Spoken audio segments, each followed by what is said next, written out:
अरे मनोरमा, तुम यहाँ, और वो भी मिठाई के साथ। कोई खुशखबरी है क्या? मेरे बेटे अनुज का रिश्ता तय हो गया, उसी की खुशी में मिठाई लेकर आई हूँ। काफी अच्छी खुशखबरी सुनाई तुमने। वैसे बहू कहाँ की है? तुम्हारी इसी शहर की या किसी दूसरे शहर से ला रही हो? बहू तो मेरी गांव की है, बड़ी प्यारी है। मनोरमा, तुम शहर में रहकर एक गांव की लड़की को बहू बना कर ला रही हो? अरे गांव की लड़की को कहाँ ही शहरी चीज समझ आती है। आंटी जी, आप फिक्र मत करिए, मैं हूँ ना। पायल बेटा, तुम कितने समय के बाद देख रही हो, तुम्हें कैसे आना हुआ? मेरे भाई की शादी होने वाली है तो मुझे तो आना ही था। और आंटी जी, आपको फिक्र करने की कोई जरूरत नहीं। मेरी होने वाली भाभी भले ही गांव से है, लेकिन मैं हूं ना, मैं उन्हें सब कुछ सिखा दूंगी। संगीता बहन, अब हम चलते हैं और घर में मिठाई बांटनी है। समय गुजरता है और गांव की रहने वाली राधा शहर की बहू बनकर अपने ससुराल आ जाती है। अरे, ये दरवाजा क्यों नहीं खुल रहा है? राधा को गाड़ी का दरवाजा ठीक से खोलना नहीं आ रहा था, जिसे देख पायल आती है और गाड़ी का दरवाजा खोलकर उसका हाथ पकड़कर उसे गाड़ी से उतारती है। कोई बात नहीं राधा, होता है ऐसा कभी कभी। गाड़ी का लॉक नहीं खुलता, मैं तुम्हें सिखा दूंगी किस तरीके से गाड़ी का लॉक खुलता है। पायल और मनोरमा दोनों मिलकर राधा का गृह प्रवेश करती हैं। वहीं ये सब संगीता बालकनी में खड़े होकर अपनी बेटी किंजल के साथ देख रही होती है। ये कैसी गांव की लड़की को बहू बना कर लिया, इससे तो गाड़ी का दरवाजा भी नहीं खोला गया। तो फिक्र मत कर बेटा, ये पायल तो गांव की भाभी लेकर आई है, लेकिन तेरे लिए तो मैं शहर की पढ़ी लिखी भाभी लेकर आऊंगी। किंजल और संगीता अब घर के अंदर चली जाती हैं और ऐसे ही शाम होती है। दोनों माँ बेटी शाम की चाय की चुस्की ले रही होती हैं कि तभी संगीता का बेटा कार्तिक सेजल नाम की लड़की के साथ गले में वरमाला डाले घर पर आता है। कार्तिक, ये सब क्या है? ये सेजल है और मैंने सेजल ने एक दूसरे से शादी कर ली। क्या कहा तूने? तूने अपनी पसंद की लड़की से शादी की है? तेरी शादी के मैंने क्या क्या अरमान देखे थे और मेरे सारे अरमानों पर पानी फेर दिया। संगीता कार्तिक को सुना ही रही होती है कि तभी किंजल की नजर अपने भाभी के गले पर जाती है। सेजल ने एक काफी सुंदर डायमंड का पेंडेंट पहना होता है। ये तो बिल्कुल वैसा ही डायमंड पेंडेंट है जो मुझे चाहिए था। बस, अब इसके आगे और कुछ नहीं कह सकती। तुम्हें जो करना है करो। संगीता गुस्से में अपने कमरे में चली जाती है। भाभी, आप लोग फिक्र मत करिए, मैं हूं ना, मैं आपका गृह प्रवेश करूंगी। किंजल अब सेजल का गृह प्रवेश करती है। तुम तो काफी स्वीट हो। मुझे तो लगता था कि नंद काफी खड़ूस होती है, लेकिन थैंक यू सो मच कि कम से कम तुमने तो हमें एक्सेप्ट कर लिया। भाभी, माँ भी आपको एक्सेप्ट कर लेंगी। चलो भाभी, मेरी द्वार चटाई का तोहफा तो दो। लेकिन किंजल, मैं तुम्हारे लिए इस वक्त कोई तोहफा लेकर नहीं आई हूँ। भाभी, आपके गले में जो पेंडेंट है आप वो दे दीजिए मुझे। सेजल को अपना डायमंड पेंडेंट काफी प्यारा था, लेकिन अपनी नंद के मांगने पर सेजल उसे मना नहीं कर पाती और अपना डायमंड पेंडेंट निकाल कर उसे दे देती है। सेजल उस डायमंड पेंडेंट को पहनकर काफी ज्यादा खुश होती है और ऐसे ही दोनों बहू की शादी का दिन खत्म होता है। अपनी माँ की पसंद से शादी करके आई राधा अपनी पहली रसोई की रस्म की तैयारी कर रही होती है कि तभी राधा की नंद पायल रसोई में आती है। राधा, अपनी पहली रसोई का खाना बना रही हो? तुमने मुझे क्यों नहीं बताया? लाओ, मैं भी तुम्हारी मदद कर देती हूँ। लेकिन दीदी, पहली रसोई का खाना तो बहू खुद बनाती है, आप मेरी मदद क्यों कर रही हैं? अभी तो तुमने मुझे दीदी कहा और पूछ रही हो मैं तुम्हारी मदद क्यों कर रही हूँ? ये सब गांव में होता है, शहर में नहीं। अकेले तुम कितना कुछ बनाओगी। और वैसे राधा, इतनी गर्मी में तुमने इतनी भारी साड़ी और गहने क्यों पहने? मेरी माँ ने कहा था कि शादी के बाद कई दिनों तक मुझे ये भारी साड़ी और गहने ही पहनने होंगे, वरना सासू माँ बहुत डांटेंगी। अरे पगली, अगर इतनी गर्मी में इतनी भारी गहने और साड़ी पहनोगी ना तो माँ का तो नहीं पता, लेकिन डॉक्टर तुम्हें जरूर डांटेंगे। तुम्हारे पास हल्की साड़ी तो होगी नहीं, कोई बात नहीं, मैं तुम्हारे लिए शाम को ले आऊंगी। चलो अब दोनों नंद भाभी मिलकर खाना बनाते हैं। पायल राधा की काफी ज्यादा मदद करती है और साथ ही उसे रसोई में इस्तेमाल वाले सामान जैसे ग्राइंडर, ओवन और इंडक्शन के बारे में भी बताती है। सभी को राधा का हाथ का खाना काफी पसंद आता है और हंसी खुशी राधा की पहली रसोई की रस्म खत्म होती है। तो वहीं दूसरी तरफ अपनी पहली रसोई की रस्म में मैं क्या बनाऊं? आप एक काम करिए, मशरूम मटर की सब्जी, घिया चने की दाल, सूखी भिंडी और आलू मटर की सब्जी बना लीजिए। थैंक यू किंजल, मैं तो काफी कंफ्यूज हो गई थी कि मैं क्या बनाऊं। भाभी, अब मैं चलती हूँ। किंजल, क्या हुआ तुम्हें? ऐसे उदास क्यों हो गए अचानक? अब मैं क्या बताऊं आपको, मेरे कॉलेज में एक डांस कंपटीशन है, मुझे उसमें पार्टिसिपेट करना है, लेकिन माँ ने मुझे उसमें पार्टिसिपेट करने के लिए पैसे देने से मना कर दिया। अब मैं क्या करूं? तो तुमने मुझे क्यों नहीं बताया? बताओ, कितने पैसे चाहिए तुम्हें? सेजल अपना वॉलेट लेकर आती है और उसमें से सेजल को पैसे निकाल कर देती है। किंजल सेजल को सिर्फ अपने फायदे के लिए इस्तेमाल कर रही थी। वहीं जब सेजल किंजल का बताया हुआ खाना बनाकर अपने सास के सामने परोसती है तो और कर अपनी पसंद की शादी, तेरी बीवी ने वही सब बनाया है जो मैं बिल्कुल नहीं खाती हूँ, इससे अच्छा तो तू मेरे लिए बाहर से ही खाना मंगवा देता। किंजल ने यह सब जानबूझकर किया था, तो वहीं सेजल इस बात से अभी तक अनजान थी। लगता है तुम्हारी भी अभी नई नई शादी हुई है, लव मैरिज करी है अरेंज मैरिज? हमने तो अपनी माँ की पसंद से शादी की है और हम बहुत खुश हैं। लगता है आपने प्रेम विवाह किया है। हाँ, लेकिन मेरी सास ने मुझे अभी तक अपनाया नहीं, बट मेरी नंद है, वो बहुत अच्छी है। वो पूरी कोशिश कर रही है कि मेरा और मेरी सास का रिश्ता अच्छा हो सके। नंद तो होती ही प्यारी है।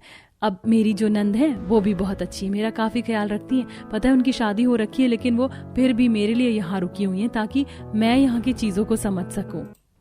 राधा और सेजल की काफी कम वक्त में अच्छी दोस्ती हो जाती है और ऐसे ही कुछ दिन गुजर जाते हैं। सेजल का कार्तिक के साथ हनीमून का प्लान बन रहा होता है, जिसके लिए सेजल काफी शॉर्ट ड्रेस लेकर आती है, जिसे देख किंजल, भाभी आप सच में हनीमून के लिए बाली जा रही हो और वहाँ पर इतनी सुंदर सुंदर ड्रेस पहनोगी? हाँ, लेकिन ये ड्रेस कुछ ज्यादा शॉर्ट नहीं होगी? नहीं भाभी, ये बहुत अच्छी है और इंटरनेशनल ट्रिप पर तो ऐसी ड्रेस पहनी जाती है। किंजल अब जल्दी से अपनी माँ के पास जाती है और उसे अपनी बहू के खिलाफ भड़काने लगती है। संगीता सारी बात जान गुस्से से तिलमिलाते हुए सेजल के कमरे में आती है। मुझसे बिना इजाजत लिए तुम लोगों ने प्लान कैसे बना लिया बाहर जाने का, वो भी इतने छोटे छोटे कपड़े पहनकर? संगीता सेजल को काफी खरी खोटी सुनाती है, जिसे देख किंजल मन ही मन काफी खुश होती है। वहीं दूसरी तरफ, अरे अनुज, बहू को लेकर वैष्णो देवी चला जा, घूमने का घूमना हो जाएगा और माता रानी के दर्शन भी हो जाएंगे।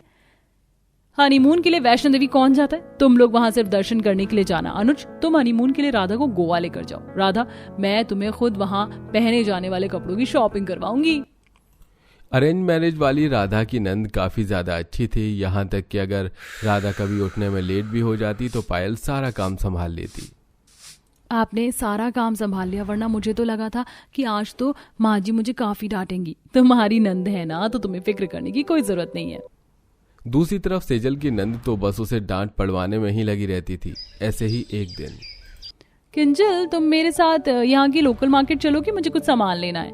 भाभी, मेरे सर में काफी दर्द हो रहा है और इतनी धूप में मैं बाहर नहीं जा सकती। मैं क्यों जाऊँ इसके साथ धूप में? मुझे बीमार थोड़ी ना होना है।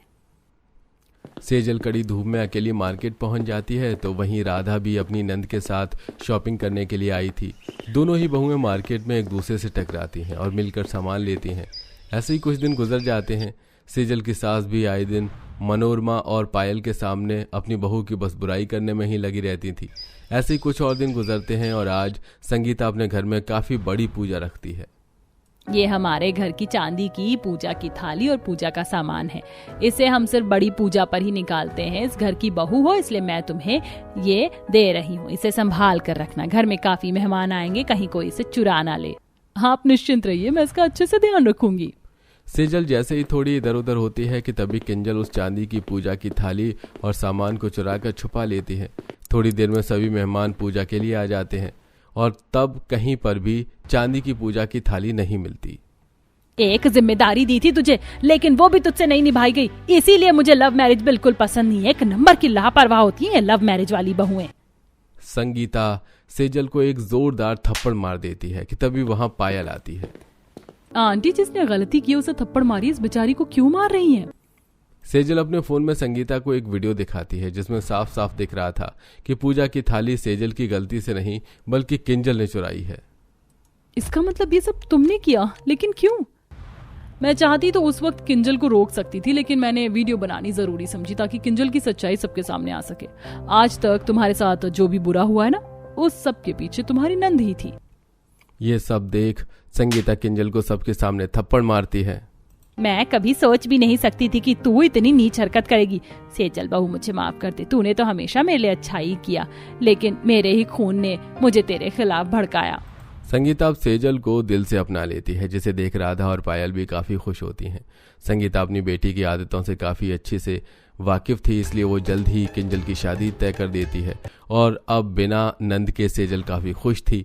और अगर कभी अब सेजल को अपनी नंद की कमी महसूस होती तो भी पायल उसका नंद की तरह ही ख्याल रखती।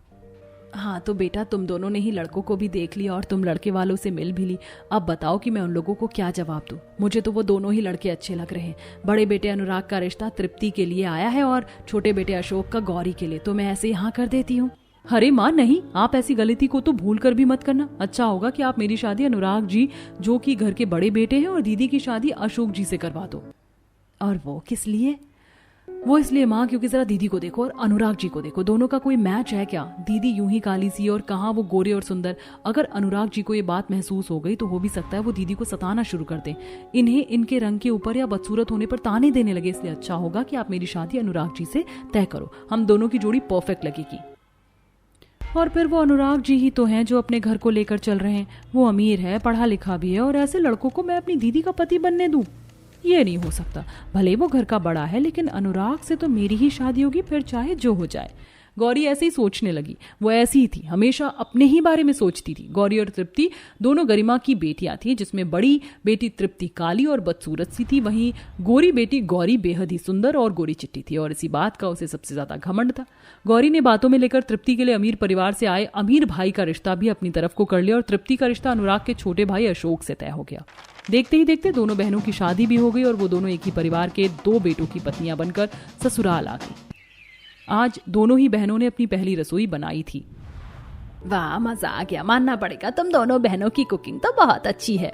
हाँ तृप्ति, सच में तुमने सच में बहुत ही ज्यादा स्वादिष्ट खाना बनाया है, खाकर मजा ही आ गया। बहुत बहुत शुक्रिया। ये क्या, तृप्ति दीदी के पति तो टेबल पर हैं और दीदी का बनाया खाना भी खा रहे हैं, लेकिन पता नहीं अनुराग जी कहाँ रह गए। मैंने तो कितनी प्यार से उनका पसंदीदा डेजर्ट भी बनाया है। अभी गौरी ऐसे सोच ही रही थी कि तभी वहां पर उसका पति आ गया। आ गए। अनुराग जी आइए, मैंने बहुत ही मेहनत से आपके लिए खाना बनाया, खाकर बताइए कि कैसा बना है। मैं नहीं खाऊंगा, मैं बाहर से खाना खाकर आया हूँ। खाकर आए? कोई बात नहीं, बस थोड़ा सा चख लीजिए। अरे तुम्हें समझ नहीं आ रहा है क्या गौरी? मैं बाहर से खाकर आया हूँ, इसीलिए अब तुम मेरा दिमाग खराब मत करो। अनुराग की बात को सुनकर गौरी उदास हो गई। अनुराग को जैसा उसने अपनी बहन के बारे में बातों में बोला था वो वैसा ही था। उसे किसी की भी खुशियों से ज्यादा मतलब नहीं था, वो बस अपने आप में ही मगन रहता था। ऐसे ही लगभग एक हफ्ता बीत गया और अब दोनों बहनों के हनीमून पर जाने की बारी थी। तृप्ति और गौरी दोनों ही हनीमून पर जाने को काफी एक्साइटेड थी, लेकिन गौरी के मन में कुछ और भी चल रहा था। तृप्ति दीदी भी हनीमून पर जाएंगी, लेकिन मैं नहीं चाहती हूँ कि वो भी हनीमून सेलिब्रेट करें। एक तो पहले ही वो अशोक जी के साथ इतनी ज्यादा खुश है, ऊपर से मैं उन्हें और ज्यादा खुश होता हुआ नहीं देख सकती हूँ। क्या नहीं देख सकती? अच्छा चलो छोड़ो। गौरी, माँ जी नीचे बुला रही, चलो नीचे चलते। उन्होंने हम दोनों का ही हनीमून डिसाइड किया है। तृप्ति के बुलाने पर गौरी भी नीचे आ गई, जहाँ शालिनी बोली, आ गई मेरी बहुएं। अब तुम चारों ही यहाँ हो तो मैं बता देती हूँ कि मैं सोच रही हूँ कि तुम चारों को ही हनीमून पर भेज दूं। वैसे भी शादी के बाद तुम लोग कहीं घूमने भी नहीं गए हो, तो मैं सोच रही थी कि तुम्हें मनाली भेजूं। वहाँ की ठंडक उस गर्मी में तुम्हें बड़ी राहत देगी। अरे वाह, मनाली? लेकिन मैं नहीं चाहती कि दीदी वहां जाए। चल गौरी, अपना दिमाग चला कि दीदी को कैसे दूर रखा जाए। अरे हाँ माँ जी, मनाली तो बहुत ही अच्छी जगह है, लेकिन एक प्रॉब्लम है, दीदी को ना ज्यादा सर्दी से स्किन प्रॉब्लम्स हो जाती हैं, तो अच्छा होगा कि दीदी मनाली ना जाए। बिल्कुल सही कहा। और माँ, मुझे भी मनाली कुछ खास पसंद नहीं है, इसलिए मैं भी वहां नहीं जाना चाहता। लेकिन क्यों? सुनिए तो सही। क्या है? लेकिन मैं तो मनाली जाना चाहती हूँ, आप क्यों मना कर रहे हैं? जाना चाहती हो तो तुम चली जाओ, मुझे नहीं जाना है। अनुराग ने फिर से गौरी को टेढ़ा सा जवाब दे दिया, जिससे कि उसका भी हनीमून कैंसिल हो गया। ऐसे ही फिर से कुछ दिनों के बाद अशोक ने तृप्ति को हनीमून पर लेकर जाने की बात की। गौरी, मनाली का हनीमून तो कैंसिल हो गया था, तो अब हम दोनों गोवा जा रहे हैं हनीमून पर। अशोक जी ने सारी तैयारी कर ली, हम कल सुबह निकल जाएंगे। ओह अच्छा। दीदी, ऐसा तो नहीं हो सकता कि मैं आपको जाने दूं। अब देखना मैं क्या करूंगी। गौरी फिर से तृप्ति को हनीमून पर ना जाने देने के बहाने सोचने लगी, और कुछ देर के बाद वो तृप्ति के कमरे में दूध लेकर गई। दूध किस लिए लाई है? वो मैंने दूध लेकर पिया था तो सोचा आपको भी पिला दूं। पी लीजिए, ठंडा ठंडा दूध है। शुक्रिया।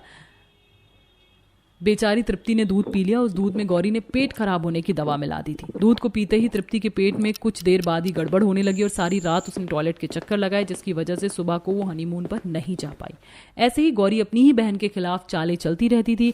कभी वो उसे किसी काम में उलझा देती, तो कभी किसी भी बहाने से उसकी हनीमून की ट्रिप को कैंसिल करवा ही देती थी। ऐसे ही करते करते गौरी ने इस बार अपने पति का काम चालाकी से अशोक पर डलवा दिया और वो अनुराग से बोली, अनुराग, अब तो ऑफिस का काम अशोक देख रहे हैं, तो चलिए ना हम दोनों गोवा हनीमून पर चलते हैं। वैसे भी शादी के बाद मौका नहीं मिला साथ वक्त गुजारने का, या आपकी कहीं और की मर्जी हो तो वहां चलेंगे। ठीक है, तुम चाहती हो तो ठीक है, चलते हैं। अनुराग गौरी के साथ जाने को राजी हो गया। बस फिर क्या था, उसी दिन उन्होंने तैयारी की और अगले दिन वो अनुराग के साथ गोवा घूमने चली गई। वहीं तृप्ति घर में ही थी। कितनी चालाक है ये गौरी, अपनी बहन को बहानों से रोक रोक कर खुद आहिस्ता से निकल गई। कोई बात नहीं, मैं इन दोनों का घर में ही हनीमून मनवा दूंगी। तृप्ति बहू, मैं भी ना जरा कुछ दिनों को गांव जा रही हूँ, जब गौरी आ जाएगी तब लौट आऊंगी। शालिनी भी ऐसे बोलकर चली गई। अब तृप्ति अकेले घर में उदास हो रही थी। कुछ देर बाद जब अशोक काम पर से आया तो वो तृप्ति से बोला, क्या बात है, कुछ उदास लग रही हो? सभी चले गए, बस हम ही घर में रह गए हैं। गौरी अपना हनीमून गोवा में मना रही है और यहाँ हम घर में ही हैं। अच्छा, तो मेरी मिसेज इस वजह से उदास हैं। कोई बात नहीं, हम अपना हनीमून अब घर में ही सेलिब्रेट करेंगे। वैसे भी यहाँ कोई नहीं है, बस तुम और मैं। चलिए भी, चुप कीजिए।